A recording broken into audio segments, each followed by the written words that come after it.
میرے بھائیوں، میں نے پچھلے جمعے خصائص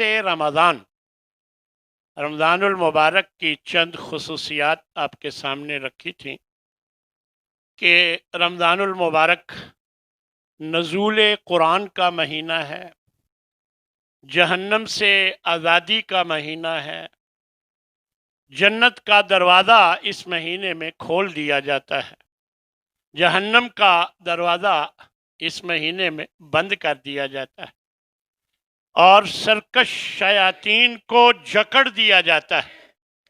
اور پھر اس مہینے میں ایک رات ہے جو 1000 مہینوں سے بہتر ہے اس میں عبادت کرنا، اور پھر رمضان المبارک میں عمرہ کرنا حج کے ثواب کے مترادف۔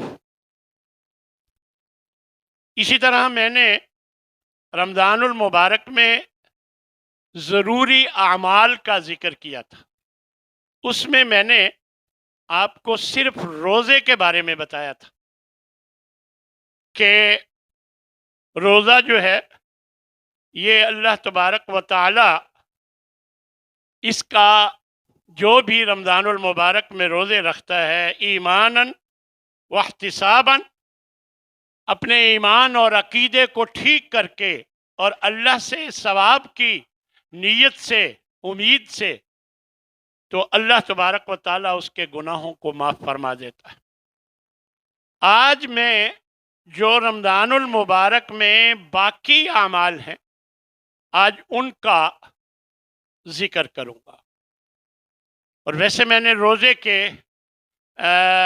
فضائل میں ایک بات بتائی تھی کہ روزے کے فضائل میں مغفرت اور اجر عظیم کا اللہ نے وعدہ کیا ہے روزے دار کے لیے، اور روزے کے اجر کے بارے میں فرمایا ہے کہ اس کا اجر صرف اللہ کو معلوم، یعنی اتنا اجر۔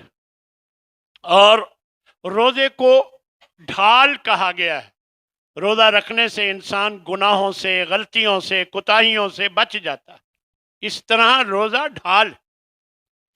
اور روزے داروں کے لیے اللہ نے جنت میں ایک مخصوص دروازہ رکھا ہوا ہے باب الریان کے نام سے، اور روزہ دار کے لیے سفارش کرے گا، جس کی سفارش قبول کی جائے گی۔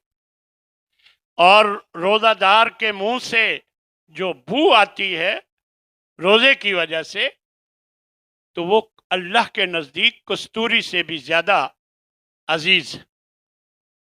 اور اگر کسی کا روزے کی حالت میں خاتمہ ہو جائے تو وہ سیدھا جنت جاتا ہے۔ یہ کتنی بڑی سعادتیں ہیں روزہ رکھنے کے حوالے سے۔ آج اس کا جو دوسرا عمل ہے وہ ہے قیام رمضان، اس کا ذکر ہوگا، تراویح جسے ہمارے ہاں کہا جاتا ہے۔ نبی صلی اللہ علیہ وسلم نے جیسے روزہ رکھنے کے لیے فرمایا، ایسے ہی قیام اللیل کرنے کے لیے، تراویح پڑھنے والے کے لیے فرمایا کہ جس نے بھی قیام کیا ایماناً واحتساباً، اپنے ایمان کو، عقیدے کو ٹھیک کر کے اور اللہ سے ثواب کی امید رکھ کر، غفر لہ ما تقدم من ذنبہ، بخاری مسلم کی یہ روایت ہے کہ اس کے اگلے پچھلے گناہ اللہ معاف فرما دیتا ہے، اس کے پچھلے گناہ اللہ معاف فرما دیتا ہے، سوری۔ اسی طرح حضرت عائشہ رضی اللہ تعالی عنہا سے روایت ہے کہ نبی صلی اللہ علیہ وسلم رمضان کی رات مسجد میں گئے، آپ نے نماز پڑھائی، تو جتنے موجود لوگ تھے انہوں نے آپ کے ساتھ نماز پڑھی۔ پھر دوسری رات گئے تو زیادہ لوگ تھے، پہلی رات کی نسبت زیادہ لوگ تھے۔ پھر آپ تیسری رات گئے تو بہت زیادہ لوگ تھے۔ جب آپ چوتھی رات گئے تو مسجد کم پڑ گئی اور آپ تشریف نہ لائے۔ آپ چوتھی رات پھر نہیں گئے، آپ تشریف نہ لائے، فجر کی نماز کے بعد آپ نے خطبہ دیا. اس رات فجر کی نماز کے بعد آپ نے خطبہ دیا. آپ نے فرمایا فَإِنَّهُ لَمْ يَخْفَ عَلَيَّ مَكَانَكُمْ، مجھے معلوم تھا کہ آپ آئے ہوئے ہیں، تم لوگ موجود تھے، مجھے اس بات کا علم تھا. وَلَكِنِّي خَشِيتُ أَن تُفْرَضَ عَلَيْكُمْ، مجھے ڈر یہ تھا کہ کہیں یہ روزے، یہ تراویح یا یہ قیام اللیل تم پر فرض نہ ہو جائے. فَتَعْجِزُوا عَنْهَا، پھر تم اسے پورا نہ کر سکو، پڑھ نہ سکو، اس لیے میں پھر چوتھی رات نہیں آیا. یہ نبی صلی اللہ علیہ وسلم نے وجہ بتائی. میرے بھائیو، نماز تراویح کی تعداد کے بارے میں ہمارے ہاں بڑا اختلاف ہے. حالانکہ یہ نفلی عبادت ہے، اس میں اختلاف کرنے کی ضرورت ہی کیا ہے؟ بس دیکھیں نبی کا طریقہ کیا ہے، اس کو اپنا لیں. تو اس بارے میں سن لیجئے کہ حضرت عائشہ رضی اللہ تعالی عنہ سے پوچھا گیا کہ رمضان میں آپ صلی اللہ علیہ وسلم کی نماز کیسی تھی؟ تو انہوں نے جواب دیا ما کان رسول اللہ صلی اللہ علیہ وسلم یزید فی رمضان ولا فی غیرہ علی 11 رکعۃ. بخاری مسلم کی یہ روایت ہے کہ آپ صلی اللہ علیہ وسلم رمضان ہوتا یا رمضان کے علاوہ آپ 11 رکعت سے زیادہ نہیں پڑھتے تھے. یعنی نبی صلی اللہ علیہ وسلم تہجد آپ پر فرض تھی، لازم تھی، تو آپ تہجد پڑھتے تھے، تو رمضان کے علاوہ بھی پڑھتے تھے. لیکن جب رمضان آ جاتا تو ان میں کوئی اضافہ نہیں کرتے تھے. پہلے بھی 11 رکعت پڑھا کرتے تھے، 8 اور 3 وتر، اور رمضان آ جاتا تو رمضان میں بھی 8 اور 3 یعنی 11 رکعت ہی پڑھا کرتے تھے. معلوم ہوتا ہے کہ نماز تراویح ہی تہجد ہے. یہ سہولت کے لیے اللہ تبارک و تعالیٰ نے ہماری سہولت کے لیے عشاء کے ساتھ پڑھنے کی اجازت دے دی ہے، اور تاکہ دقت نہ ہو، صبح کو اٹھنا مشکل ہوتا ہے. تو آپ یہ وہی تہجد کا اجر و ثواب جو ہے، یہ تراویح یعنی جسے ہمارے ہاں تراویح کہا جاتا ہے، قیام اللیل کر کے آپ وہ اجر و ثواب حاصل کر سکتے ہیں. اسی طرح نبی کریم صلی اللہ علیہ وسلم کے بارے میں ایک جو حضرت جابر بن عبداللہ بیان کرتے ہیں کہ رسول اللہ صلی اللہ علیہ وسلم نے ہمیں رمضان میں 8 رکعات پڑھانے کا حکم دیا.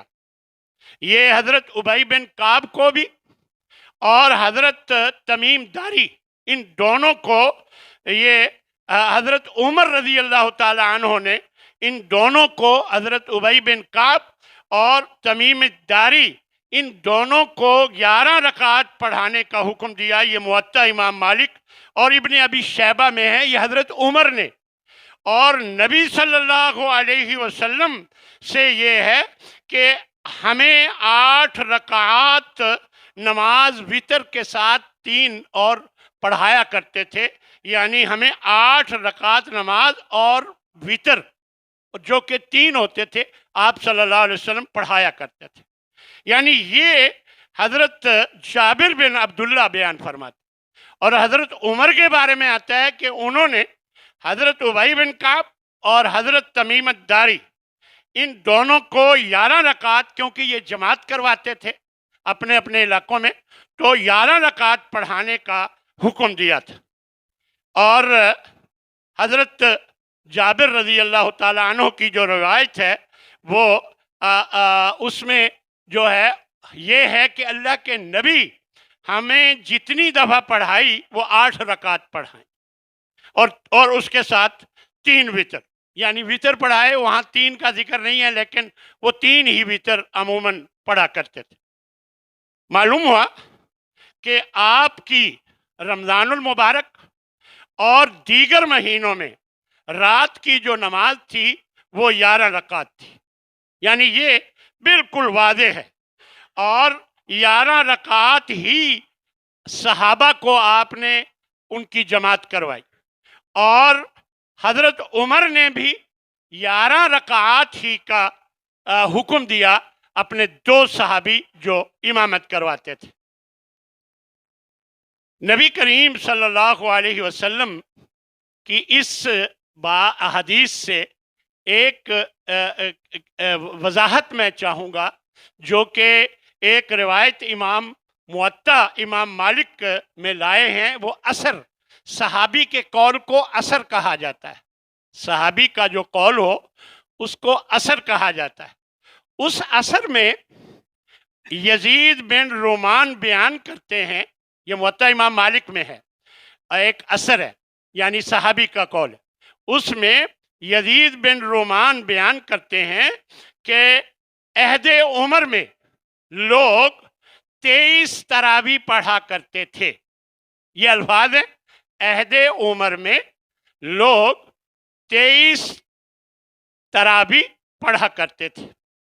تو محدثین نے لکھا ہے کہ یہ اثر منقطع ہے۔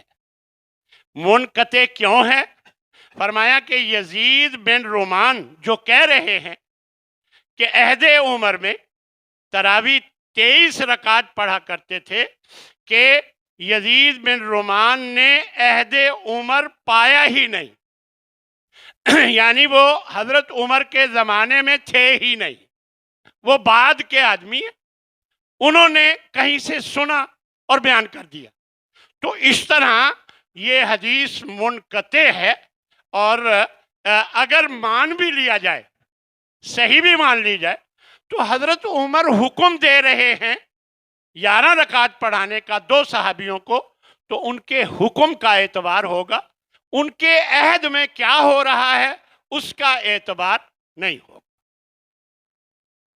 یہ تھی دوسری بات، یعنی رمضان المبارک میں کرنے والے کام اعمال، ان میں دوسرا عمل تھا قیام اللیل، تیسرا عمل ہے صدقہ کرنا، دیگر نیکی کے کاموں میں بڑھ چڑھ کر حصہ لینا۔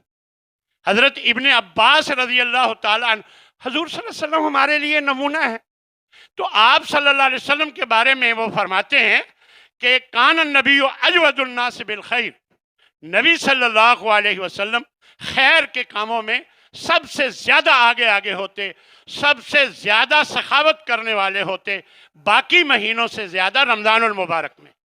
اور رمضان المبارک میں جب حضرت جبریل آپ سے ملاقات کے لیے آتے تو اس وقت اور زیادہ آپ سخاوت میں لگ جاتے تھے، اور حضرت جبریل رمضان المبارک کی ہر رات کو آپ کو ملنے آتے تھے، اور آپ ان کو قرآن مجید سناتے تھے۔ آپ قرآن مجید حضرت جبریل کو ہر رات سناتے تھے، تو وہ ہر رات کو آتے تھے، اور جب وہ آتے تھے آپ سے ملتے تو آپ سخاوت میں اور آگے بڑھ جاتے۔ فَإِذَا لَقِيَهُ جِبْرِيلُ كَانَ أَجْوَدَ بِالْخَيْرِ مِنَ الرِّيحِ الْمُرْسَلَةِ، تیز ہوا سے بھی زیادہ آپ سخی بن جاتے تھے۔ تیز ہوا یعنی ہر جگہ پہنچتی ہے، اور اس سے معلوم ہوتا ہے کہ آپ صلی اللہ علیہ وسلم بہت زیادہ سخاوت کرنے لگ جاتے۔ یہ آپ صلی اللہ علیہ وسلم کا نمونہ ہمارے لیے تھا، تو ہمیں بھی رمضان المبارک میں زیادہ سے زیادہ صدقے کے کام، نیکی کے کام، ابھی پچھلے جمعے راشن کے لیے اعلان ہوا، تو یہی وہ کام ہے جو ہمیں کرنے چاہیے اور ہمیں بڑھ چڑھ کر حصہ لینا چاہیے۔ تیسرا عمل جو ہے وہ ہے چوتھا عمل ہے، پہلا روزہ، دوسرا تراویح قیام اللیل، اور تیسرا صدقہ کرنا، اور چوتھا عمل ہے تلاوت قرآن، جو رمضان المبارک میں کرنے کے کام ہے۔ قرآن مجید کی تلاوت کیوں ضروری ہے؟ رمضان المبارک اور قرآن مجید کا بڑا آپس میں گہرا تعلق ہے۔ شہر رمضان الذی انزل فیہ القرآن، رمضان المبارک ہی کا تو مہینہ ہے جس میں قرآن اتارا گیا، تو اس کا بڑا گہرا تعلق ہے، لہذا اس مہینے میں زیادہ سے زیادہ تلاوت کی جائے، اور اللہ تبارک و تعالیٰ نے اس کا بڑا اجر رکھا ہے۔ فرمایا من قرأ حرف من کتاب اللہ، ایک حرف کوئی پڑھے اللہ تبارک و تعالیٰ اس کے لیے ایک نیکی لکھ دیتا ہے۔ اور ایک نیکی کا بدلہ 10 گنا دیتا ہے، یعنی 10 نیکیوں کا اجر دیتا ہے۔ اور فرمایا کہ میں یہ نہیں کہتا الف لام میم ایک حرف ہے، الف حرف، لام حرف، میم حرف، کہ یہ 3 حرف الگ الگ ہیں تو 30 نیکیاں آپ کو ملیں۔ جب آپ قرآن مجید میں یہ پڑھیں تو آپ جب جتنا بھی پڑھ سکتے ہیں پڑھیں گے زیادہ سے زیادہ، تو آپ کا اجر و ثواب کتنا ہو جائے گا۔ اللہ تبارک و تعالی آپ کو، مجھ کو، ہم سب کو اس کی ہمت عطا فرمائے، طاقت دے اور توفیق عطا فرمائے۔ لیکن یاد رکھیں، تدبر اور تذکر، تدبر کا معنی ہے غور و فکر کرنا، اور تذکر کا معنی ہے اس سے نصیحت پکڑنا۔ یہ بہت ضروری ہے، صرف تلاوت کافی نہیں ہے، وہ اس کا بھی اجر ہے، اس کا بھی اجر ہے، لیکن وہ صرف کافی نہیں ہے۔ تدبر اور تفکر اور تذکر، تذکر کا معنی ہے اس سے نصیحت حاصل کرنا۔ دیکھ لیں اللہ کیا فرماتا ہے، کتاب انزلناہ الیک، اے نبی ہم نے یہ کتاب آپ کی طرف نازل کی ہے، مبارکن بڑی برکت والی ہے، لیدبروا آیاتہ، تاکہ یہ لوگ اس کی آیتوں میں غور و فکر کریں، ولیتذکر اولو الالباب، اور عقل والے اس سے نصیحت حاصل کریں۔ یعنی یہ اللہ تبارک و تعالیٰ فرما رہا ہے۔ اس لیے قرآن مجید کی تلاوت باقاعدگی سے رمضان المبارک میں کی جائے، تھوڑی زیادہ، جتنی آپ میں طاقت ہے یہ آپ کی روٹین ہونی چاہیے۔ جب موقع ملے قرآن مجید کی تلاوت تدبر اور تذکر کے ساتھ کی جانی چاہیے۔ پانچواں عمل جو ہے وہ ہے دعا، اللہ کا ذکر اور استغفار۔ یہ کثرت سے کیا جائے، اللہ سے مانگیں، دعائیں مانگیں۔ کس کی ضرورت نہیں ہے؟ کون ہے جو یہ کہے مجھے کچھ ضرورت نہیں ہے، میرے پاس سب کچھ ہے؟ ارے بھائیو، قدم قدم پر ہم اللہ کے محتاج، اس لیے کثرت سے اللہ سے دعائیں مانگیں۔ اللہ راضی ہوتا ہے روزے دار سے۔ جب آپ دعا مانگتے ہیں تو اللہ اس دعا کو ضرور قبول فرماتا ہے۔ تو اس لیے دعا کریں اللہ سے، اللہ کا ذکر کریں کثرت سے، اور استغفار کریں۔ نبی صلی اللہ علیہ وسلم کی 2 حدیثیں ہیں۔ ایک حدیث میں آپ فرماتے ہیں کہ ثلاث دعوات لا ترد، 3 دعائیں ایسی ہیں کہ کبھی رد نہیں ہوتی۔ فرمایا دعوت الوالد لوالدہ، والد جو دعا اپنی اولاد کے لیے کرتا ہے وہ دعا اللہ رد نہیں کرتا۔ ودعوت الصائم، روزہ دار جو دعا کرتا ہے اللہ اسے رد نہیں کرتا۔ ودعوت المسافر، جو مسافر دعا کرتا ہے اللہ اسے رد نہیں کرتا۔ ایک حدیث میں یہ 3 کا ذکر ہے، ان 3 کا۔ اور دوسری حدیث میں ہے کہ ثلاث دعوات مستجابات، 3 دعائیں ایسی ہیں جو قبول کی جاتی ہیں۔ دعوت الصائم، روزے دار کی دعا، ودعوت المظلوم، جو مظلوم ہے جس پر زیادتی ہوئی ہے اس کی دعا، اور ودعوت المسافر، اور مسافر کی دعا۔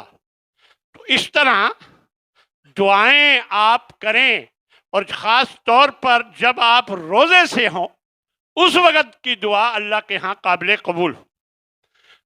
اور خاص طور پر اس حدیث میں ابن ماجہ کی یہ روایت ہے کہ ان للصائم عند فطرہ لدعوۃ ما ترد، کہ روزے دار افطاری کے ٹائم جو دعا کرتا ہے، یعنی افطاری ابھی ہونے والی ہے، آخری منٹ 2 منٹ میں جو وہ دعا کرتا ہے، فرمایا ما ترد، وہ رد نہیں کی جاتی، اللہ اسے ضرور قبول فرماتا۔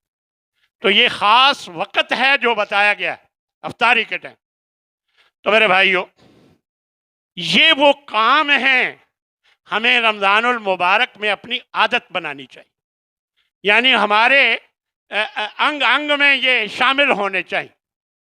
اس کے علاوہ میرے بھائیو، روزے کے کچھ آداب ہیں، اور ان میں سب سے پہلا ادب نیت کرنا ہے۔ روزے کے لیے نیت شرط ہے۔ فرمایا من لم یبیت سیام، جو روزے کی نیت قبل طلوع الفجر، فجر کی نماز فجر طلوع ہونے سے پہلے نہیں کرتا، فلا سیام لہو، اس کے روزے نہیں، اس کا روزہ نہیں۔ اب نیت دل کے ارادے کو کہتے ہیں۔ جب آپ صبح اٹھے کیا ارادہ تھا؟ کہ روزہ رکھنا ہے، یہی نیت۔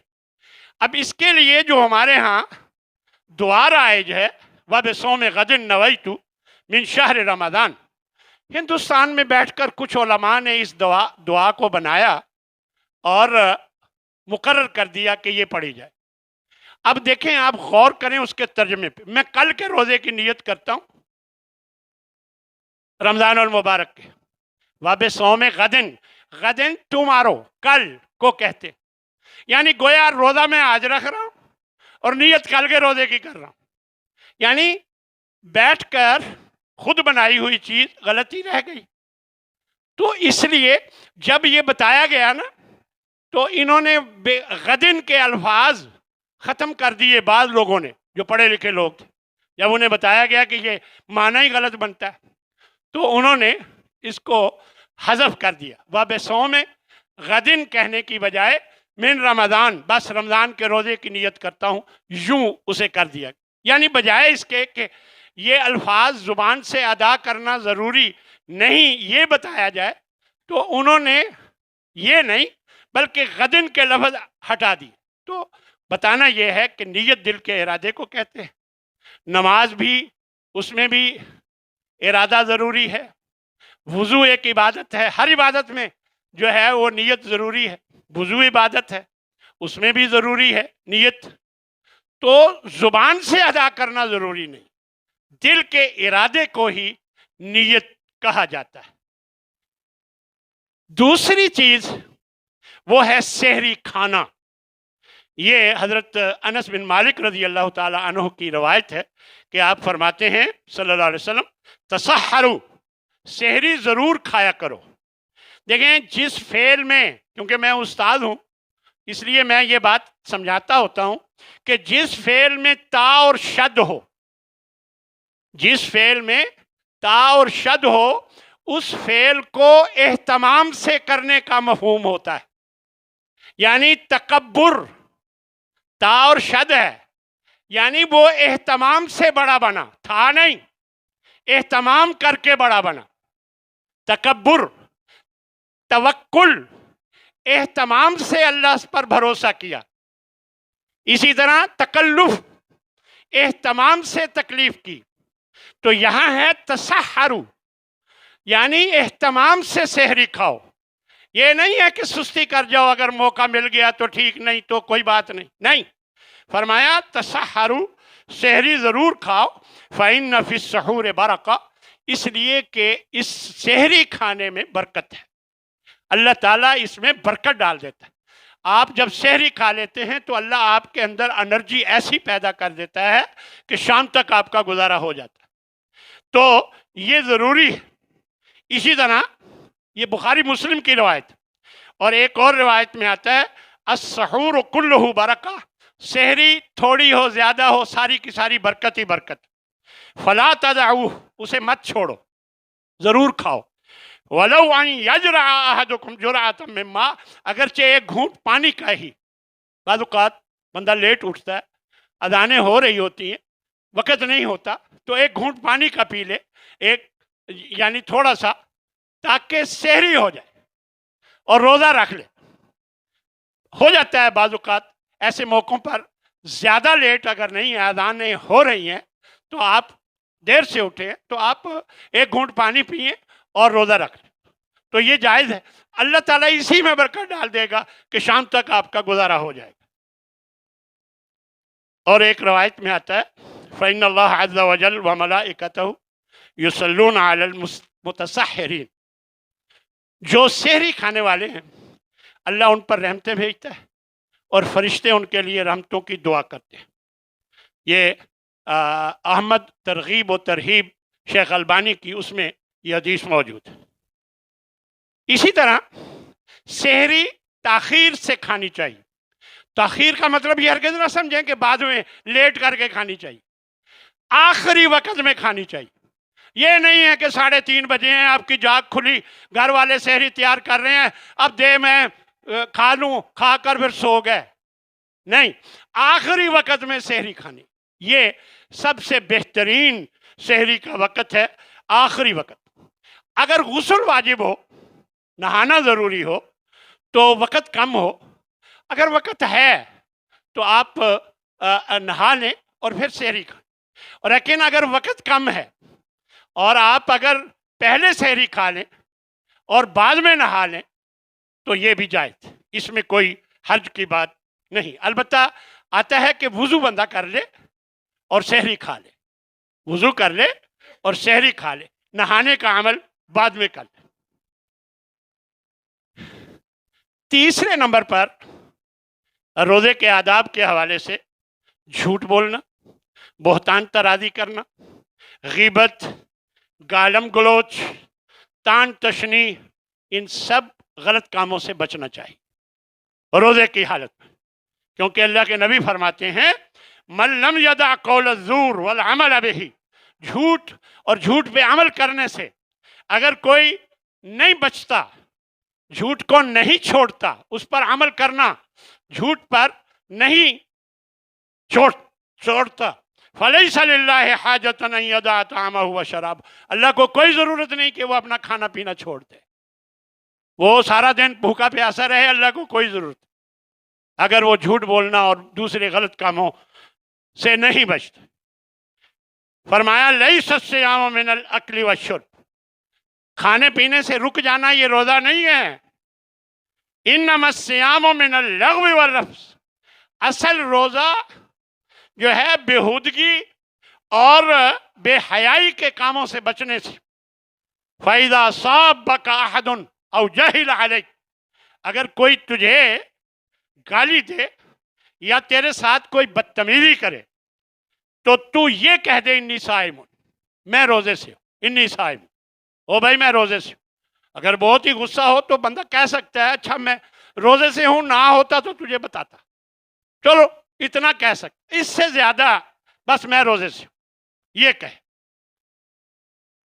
اسی طرح چوتھی چیز ہے روزوں کے آداب میں افطاری. اللہ کے نبی ارشاد فرماتے ہیں لا یزال الناس بخیر، لوگ اس وقت تک ہمیشہ بھلائی مر رہیں گے ما عجل الفطر، جب تک افطاری فوراً کر لیں گے. اب فوراً کر لیں گے کا یہ مطلب نہیں ہے پہلے کر لیں گے، یہ اچھی طرح سمجھ لیں. یعنی سورج غروب ہوتے ہی افطاری کرنی چاہیے. یعنی آپ حیران ہوں گے کہ بعض جو میقات الصیام ہے اس میں لکھا ہوتا ہے سورج کا غروب ہونا 5:10 پر ہے، روزہ افطار 5:12 پر، 2 منٹ احتیاطی دیر. تو یہ 2 منٹ احتیاطی دیر غلط ہے، یہ دیر غلط ہے. پہلے نہیں کہا جا رہا کہ پہلے کھول، کہا جا رہا ہے ما عجلو، فوراً سورج غروب ہوتے ہی افطاری کی جائے. یعنی شریعت یہ چاہتی ہے کہ سحری آخری وقت میں کھائی جائے اور افطاری فوراً کی جائے جب وقت ہو جائے. یعنی وقت کب ہوتا ہے؟ سورج کا غروب ہونا.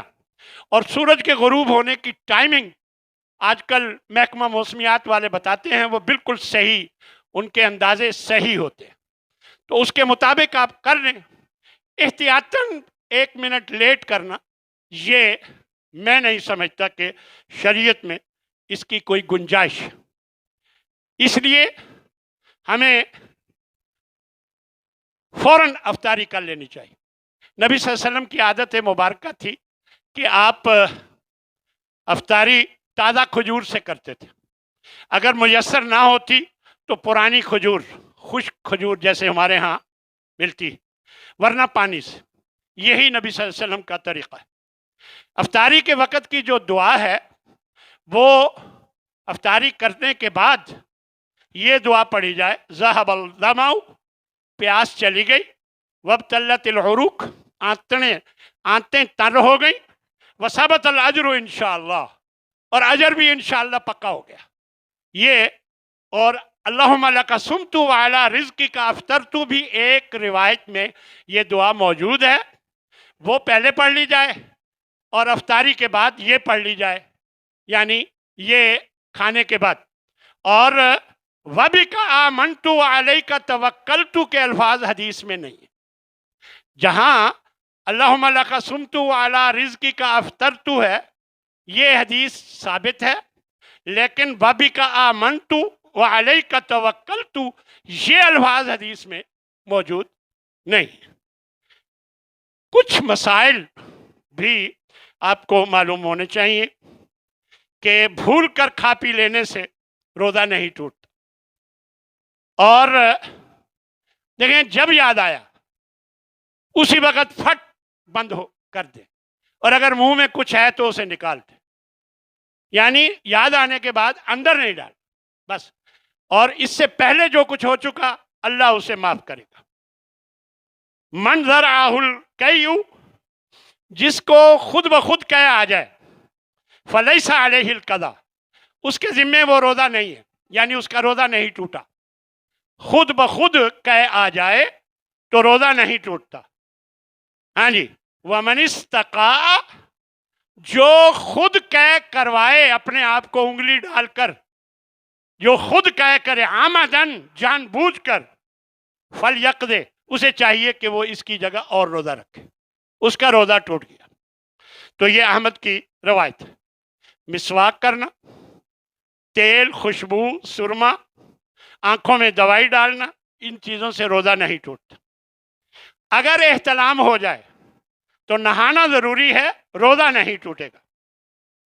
اسی طرح جنبی حالت میں نے بتا دیا تھا کہ روزہ رکھنا جائز ہے. روزے کی حالت میں اگر حیض آ جائے، نفاس کا معاملہ ہو جائے تو روزہ ٹوٹ جائے گا. چاہے 2 منٹ پہلے یہ معاملہ ہو تو وہ روزہ ختم ہو جائے گا، اور اس کے بجائے روزہ اور رکھا جائے گا اس روزے کی بدلے میں.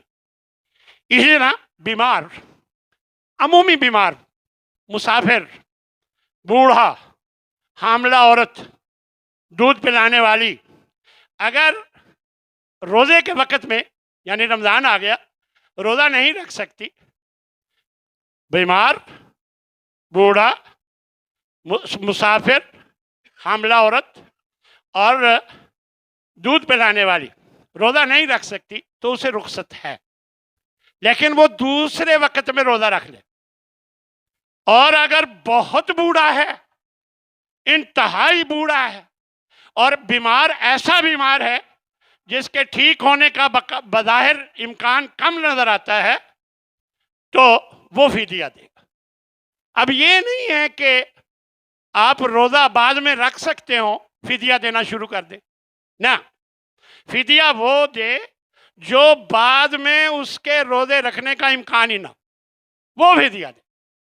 تو جو بعد میں روزہ رکھ سکتا ہے اس کے لیے بعد میں رکھنے چاہیے، لیکن فدیے کا عمل جو ہے یہ اس کے لیے ہے جو ایسی بیماری میں جس کا ٹھیک ہونا بظاہر، دیکھیں اللہ ٹھیک کر دے تو اللہ کی مہربانی ہو سکتی، لیکن بظاہر نہیں لگتا کہ ٹھیک ہو جائے. ہمارے ہاں بخار ہو تو روزہ چھوڑ دیتے ہیں، اور حدیث میں آتا ہے من افطر یوما من رمضان من غیر رخصت ولا مرض، بغیر رخصت اور بیماری کے اگر کوئی روزہ رمضان کا چھوڑ دے تو لم یقضی صوم الدہر، پوری زندگی کا روزہ رکھ لے اس کو وہ ثواب نہیں مل سکتا. یعنی بخار ہو گیا روزہ چھوڑ دیا، کوئی معمولی وجہ ہوئی روزہ چھوڑ دیا، نہیں، اس کی اجازت نہیں. اسی طرح کچھ آداب آخر میں بتا کر اپنی بات ختم کروں گا. نمازوں کی پابندی کریں، بالکل اس بارے میں سستی نہ ہو، اچھے اخلاق کا مظاہرہ کریں. فضول مذاق، ہمارے ہاں اکثر شغل لگاتے ہیں، مذاق کرتے ہیں، یہ اس سے پرہیز کرنا چاہیے. بری باتوں سے، غیبت کرنے سے بچیں، اور روزے کی برکت سے اگر سگریٹ چھوڑی ہے تو مستقل چھوڑنے کی کوشش کریں. اور ڈرامے، فلمیں، ٹیلی ویژن، اس سے بچیں. اور یہ کمائی کا مہینہ ہے، سیزن میں لوگ ادھر ادھر کی ڈرامے نہیں دیکھتے، دکانوں پر پہنچتے ہیں، کمائی کرتے ہیں، سیزن ہے یہ بھی کمائی کا. لہذا ڈرامے، فلمیں اور ٹیلی ویژن بس ایک حد تک، جس سے آپ کو کوئی فائدہ دینی پہنچ رہا ہو، وگرنہ اس سے پرہیز کریں. ڈرامے اور فلموں سے تو کیا فائدہ پہنچنا ہے، خبریں وغیرہ بندہ چلو سن لے، کوئی بات نہیں، لیکن یہ ہے کہ بچنا ہی بہتر ہے. اسی طرح رات کو بے مقصد زیادہ دیر تک جاگتے رہنا، بعض لوگوں کی عادت ہے کہ رات کو جاگتے رہیں گے، تو اس میں صبح کو نماز کا، روزے رکھنے کا عمل، اس میں رکاوٹ ہو سکتی ہے، خرابی ہو سکتی ہے. اس لیے رات کو زیادہ دیر تک بے مقصد جاگنا درست نہیں. بچوں کو روزے کا عادی بنائے. میں اپنے بچوں کو بچپن میں، جب میرے بچے چھوٹے تھے، تو میں کہتا ہوتا تھا بھئی چھوٹے بچوں کا روزہ صبح سے ظہر تک ہوتا ہے، وہ 2 روزے رکھتے ہیں، وہ ایک ظہر کے وقت رکھتے ہیں، ایک صبح کو رکھتے ہیں.